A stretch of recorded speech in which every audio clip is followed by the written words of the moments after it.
Ah, qu'on l'aime ce générique, vous le connaissez bien, c'est le générique de Wingmaster Débrief. Et il y a le Jérôme Cano qui est apparu. Salut Jérôme. Salut Seb, salut à tous, bienvenue.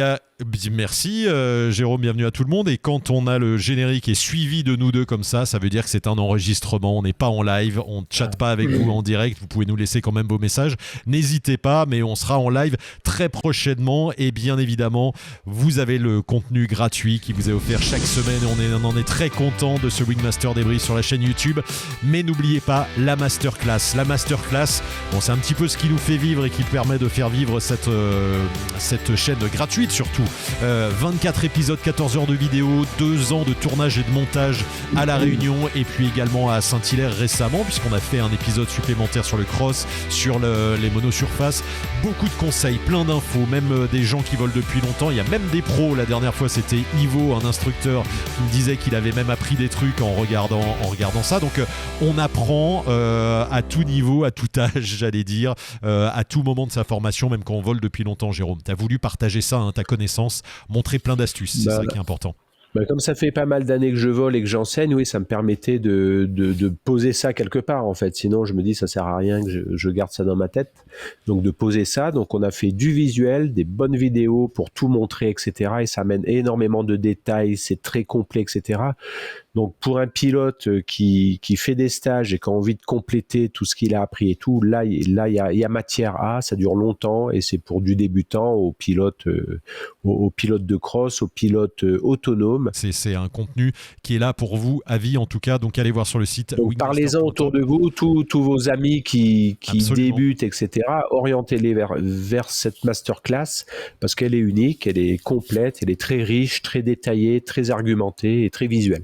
On aimerait pouvoir offrir ça à tous les pilotes qui débutent. C'est vraiment un outil incroyable. Exactement. J'aurais adoré avoir ça quand j'ai commencé le parapente. C'était vraiment un super outil. Donc allez voir sur le site wingmaster.top.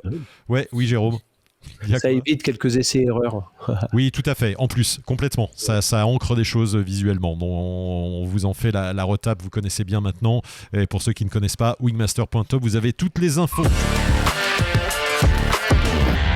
Et on attaque sur la version gratuite du Wingmaster qui s'appelle le Wingmaster Débrief et donc qui est sur cette chaîne YouTube. Et là, c'est plus du talk. Et le talk, il y a quand même des éléments intéressants. C'est pas visuel, mais ça va vous permettre de vous raccrocher à des trucs que vous avez vus dans la masterclass, notamment où tu parles du débattement des commandes. Pourquoi, Jérôme, c'est le thème de ce soir, pourquoi c'est important de connaître son débattement de commande? On imagine bien que on a l'habitude de voler un peu au contact, descendre un peu les mains, des fois on n'ose pas trop enfoncer, on va rarement voir jusqu'où on peut décrocher, mais puis tu en parles dans la masterclass, il y a le débattement, il y a la vitesse à laquelle on le fait, l'exécution, donc il y a beaucoup de choses, à quel moment on le fait, beaucoup de choses dont on va parler dans cet épisode. Pourquoi c'est important de connaître ce débattement et de savoir les capacités de notre voile? C'est indispensable parce que c'est le seul moyen de pilotage de votre voile. Vous avez les freins, vous faites tout avec, vous tournez, vous contrôlez votre voile lors de ses mouvements au gonflage, au décollage, en l'air quand c'est turbulent et à l'atterrissage pour atterrir. Ça vous permet de contrer des incidents de vol, etc. Donc vous avez ces deux manettes, ces deux freins. Et donc c'est pour ça que c'est indispensable de connaître le débattement de commande. Par contre, c'est dans la progression, c'est pas évident dans le sens où souvent quand vous faites vos premiers vols et tout, on a plutôt tendance à vous dire oula, n'appuie pas trop, penche-toi beaucoup dans la sellette, appuie pas trop sur les commandes, tu te feras pas peur et tu feras pas peur au moniteur. Donc en fait, vous ressortez des fois avec 10, 15, 20 ou 30 vols, voire beaucoup plus en utilisant que 20% du débattement des commandes. Donc c'est pour ça que c'est important de le connaître dans son entier. Alors, pour un débattement de commande, pour vous donner un repère, par exemple, c'est que sur une voile ENA, on n'a pas loin de 60 cm de débattement de commande, c'est-à-dire du moment où on commence à avoir une action sur le bord de fuite jusqu'au moment où l'aile va décrocher. Donc 60 cm, c'est pas mal. C'est bien plus long que votre élévateur. Sur sa sellette quand on est assis, en tirant sur l'élévateur, on peut s'amuser. Si on sait que l'élévateur, c'est environ 50 cm d'élévateur. Ouais. 50 cm, en sachant que c'est bien plus que l'élévateur, en sachant que la tension dans la commande ne démarre pas en haut de l'élévateur, elle démarre bien plus basse. La tension dans les commandes démarre au niveau des oreilles, pas pas au-dessus. Donc pour dire que le débattement est grand, mais on utilise peu tout le débattement en fait. Et c'est pour ça que c'est intéressant de le savoir, de le connaître, et ça permet aussi, quand on change de voile, les débattements peuvent changer. Plus vous allez vers des voiles performantes, plus le débattement est petit. Voilà, donc sur des voiles de compétition, on sera plutôt à 50-55 cm. Et sur des voiles ENA, on peut être au-dessus de 60 cm. Donc ça change pas mal de néophytes, que j'imagine des pilotes. Pourquoi les débattements sont plus petits? Parce que c'est plus incisif, c'est plus, les voiles sont parce ça que répond mieux. Les voiles sont plus allongées, en fait, donc les cordes sont beaucoup plus petites, ça accepte moins des gros débattements avec les allongements qui augmentent et tout, mais on peut avoir une très bonne maniabilité, c'est-à-dire la capacité à tourner, la facilité à tourner plutôt, avec un faible débattement. On va avoir par exemple des commandes qui réagissent très vite, pas très vite, qui réagissent très tôt, et d'autres voiles, par exemple une voile avec laquelle on va apprendre, ou avec des ENA, ENB, on a besoin de plus de débattement pour que ça se mette à tourner en fait, voilà, ou pour que ça tourne plus vite. Donc ça va être des caractères. C'est pour ça que quand on utilise le débattement, on parle bien, je le répète souvent, mais là je vais le répéter, de TVA, de timing, à quel moment on freine, de vitesse, à quelle vitesse on agit sur la commande, et à l'amplitude. Là ce soir on parle surtout de l'amplitude, de quelle amplitude on peut utiliser. Et donc justement, comment on va faire ça? J'imagine, je dis ça, je joue le rôle de néophyte un peu ce soir, Jérôme. Je me dis, en vol, est-ce que je vais m'amuser à descendre ma commande le plus loin possible pour voir ce qui se passe? Est-ce que c'est pas forcément le truc à faire? Alors, mot dans ta phrase, le plus loin possible, c'est celui-là qu'il faut nuancer. C'est-à-dire que si on n'a jamais dépassé, déjà on peut se dire, mais quand je vole, on peut être conscient en vol jusqu'où je descends mes commandes le plus souvent. En général, c'est au niveau de la poitrine. C'est rare que ça descende plus bas, parce qu'on n'ose pas aller plus bas pour plusieurs raisons, parce qu'on trouve sa main basse, parce qu'on nous a toujours dit de ne pas trop descendre les commandes, parce qu'on se fait des films, parce qu'on pense que la voile va décrocher, on a peur que ça décroche, et aussi parce qu'au niveau de la poitrine, la commande devient plus ferme, c'est-à-dire que la commande n'a pas du tout la même tension, la même dureté quand on a les mains au niveau des épaules et quand on a les mains au niveau des hanches. Plus on va descendre les commandes, plus ça devient physique. Donc c'est aussi quelque chose de dissuasif en fait. Plus ça devient dur, plus il faut ne pas insister, ne pas aller plus loin, ne pas rester, voire remonter les mains. Et au début, on freine pas beaucoup, et souvent dès à la première bonne résistance, on s'arrête et on se dit oulala, ça suffit. C'est comme si on avait une planche au niveau de la poitrine et on veut pas aller en dessous. Alors on arrive à aller en dessous à l'atterrissage puisqu'on va arrondir complètement, donc on va descendre les mains basses pour la plupart des gens, mais il y a des gens qui n'osent même pas à l'arrondir, descendre les mains. Et aussi au décollage, quand on a la voile qui passe devant, il va falloir prendre contact avec elle, et des fois les mains descendent basses, voire très basses, voire très très basses, voilà. Mais de manière très momentanée, très ponctuelle. Alors comment faire? Donc le premier truc, c'est de le faire au sol déjà en faisant du gonflage. On peut avoir, il faut qu'il y ait du gonflage dans du vent, bien sûr, on est en statique, il y a environ 15 km/h de vent, la voile tient bien au-dessus de la tête, etc. Là on peut très bien découvrir le débattement des commandes en descendant les commandes et voir jusqu'où on peut descendre les commandes. Ça correspond à peu près à ce qu'on fait en l'air, quelle dureté on va avoir et comment va réagir la voile. À un moment, la voile va retomber par terre, avant de tomber par terre, commencer la bascule vers l'arrière, la bascule vers le sol puisqu'on est face à la voile. Donc ça donne des repères, déjà des repères de dureté, d'amplitude et de comportement de voile. Après, en l'air, si vous êtes tout seul au-dessus de la terre en air calme, déjà il faut vous éloigner du relief, vous éloigner des gens et tout, simplement pour pouvoir vous concentrer sur ce que vous allez faire. Et vous pouvez déjà descendre les mains au moins jusqu'à la base des élévateurs. Toutes les voiles l'acceptent sans problème, puisque ceux qui vont le faire n'ont pas des voiles de compétition. Donc, vous allez descendre les mains au moins jusqu'à la base du maillon et être attentif à ce qui se passe. Alors, il ne faut pas descendre rapidement, descendre doucement, être attentif à ce qui se passe, la dureté des commandes, la hauteur des mains, le vent sur le visage, etc. Des mouvements de voile, il ne doit pas y en avoir non plus, vu que vous descendez tout doucement. Et puis, vous relevez. Donc là, déjà, juste en faisant ça, je pense que vous allez bien plus loin que ce que vous allez en vol en général en fait, voilà. Donc ça c'est au sol, en air calme en vol, en vous donnant des limites. Et après, pour ceux qui ont déjà un peu d'expérience sur une voile facile, vous pouvez aller un peu plus bas que les maillons, mais en étant très attentif, en regardant votre voile Et au moment où vous sentez que vous arrivez à la fin du vol, en fait, votre voile vole toujours, mais elle commence à être très lente, peu de vent dans le visage, les commandes basses, c'est très difficile.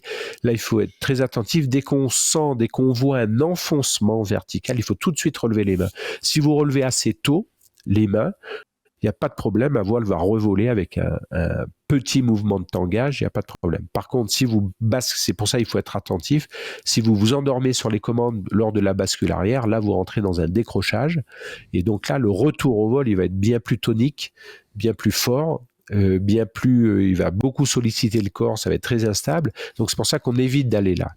Mais entre la main à la poitrine et la base des élévateurs, il y a tout un domaine de vol que vous pouvez utiliser sans danger, et que vous pouvez aussi aller découvrir. Voilà. On a parlé dans un épisode précédent des exercices à faire en vol. Oui. Est-ce que lorsque l'on fait du tangage, par exemple faire du tangage, c'est un bon exercice pour aller tester justement l'amplitude sur les commandes, sur les freins? Eh bien, pas du tout. Okay, justement, c'est une bonne question. C'est une très bonne question, Seb. C'est-à-dire que l'exercice de tangage, l'intention de cet exercice, c'est pas du tout d'aller voir le débattement des commandes. Parce qu'on peut faire du très bon tangage avec des abattés qui vont assez loin, etc.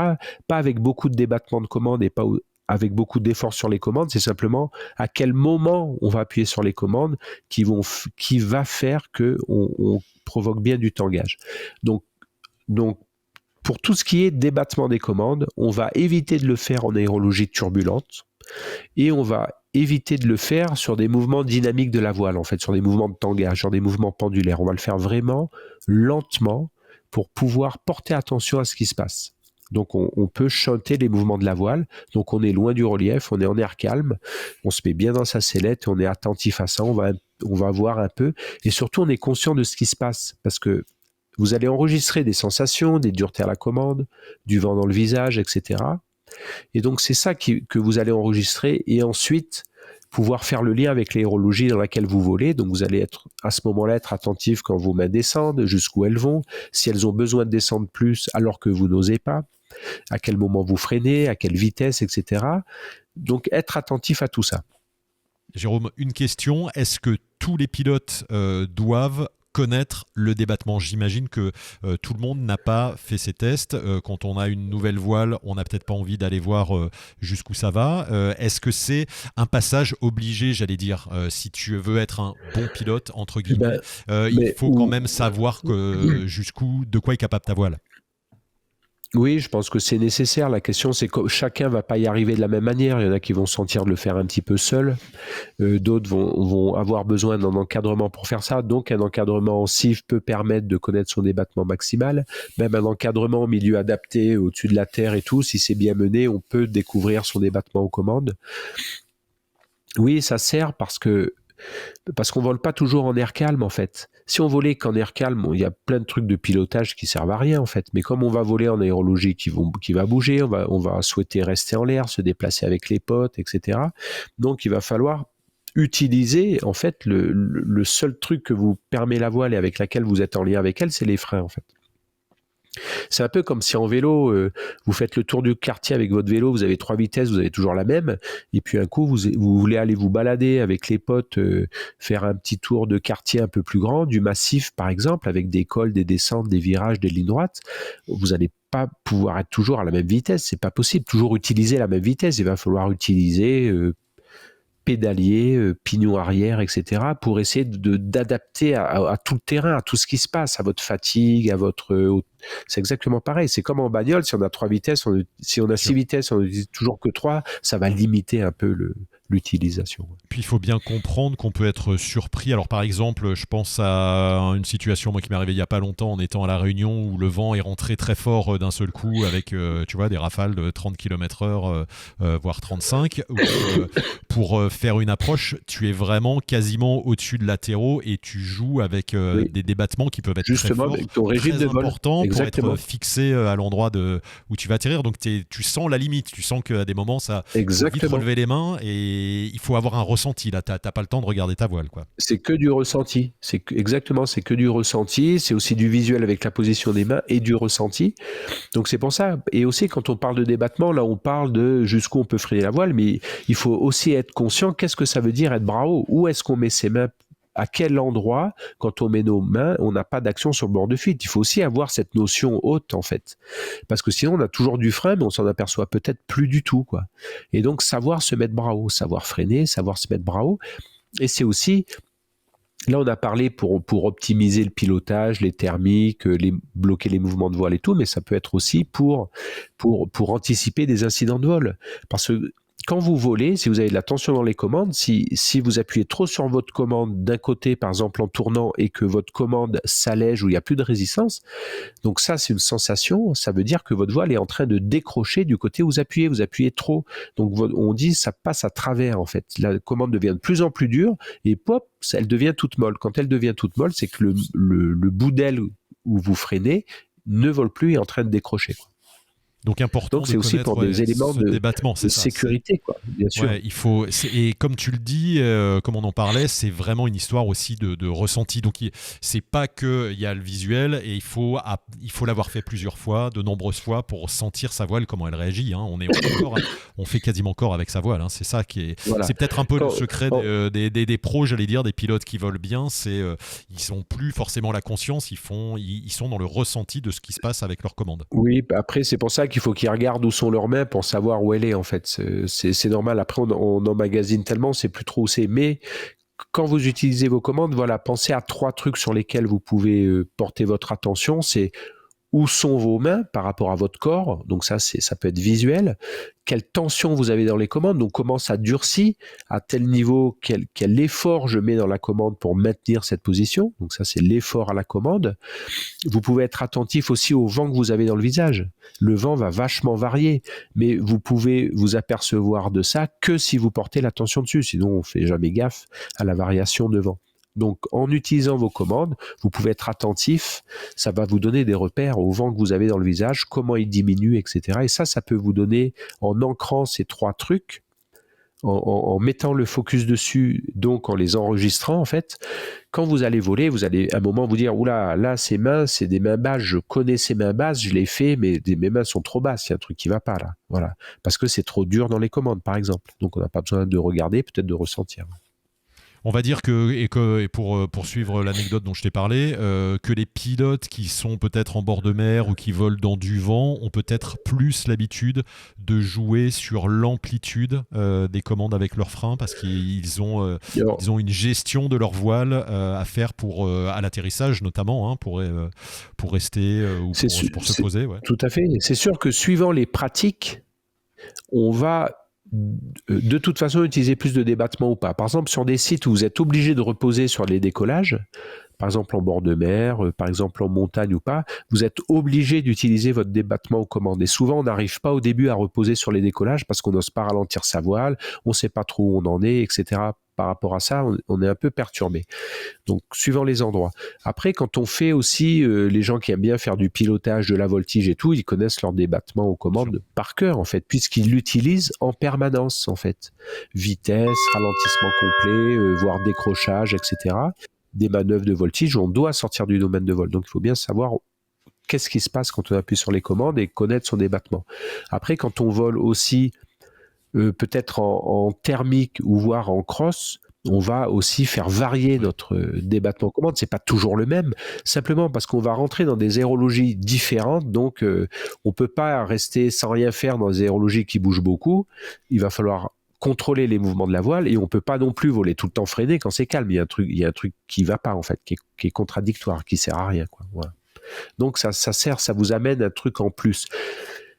Si on volait, alors c'est sûr, si on dit, moi je vole toujours en air calme, je descends de la montagne, oui, vous avez besoin de très peu de débattement de commande, à part faire 4 virages loin du relief et puis freiner pour atterrir, vous n'allez pas en avoir besoin de beaucoup, surtout si vous ne faites pas de pilotage.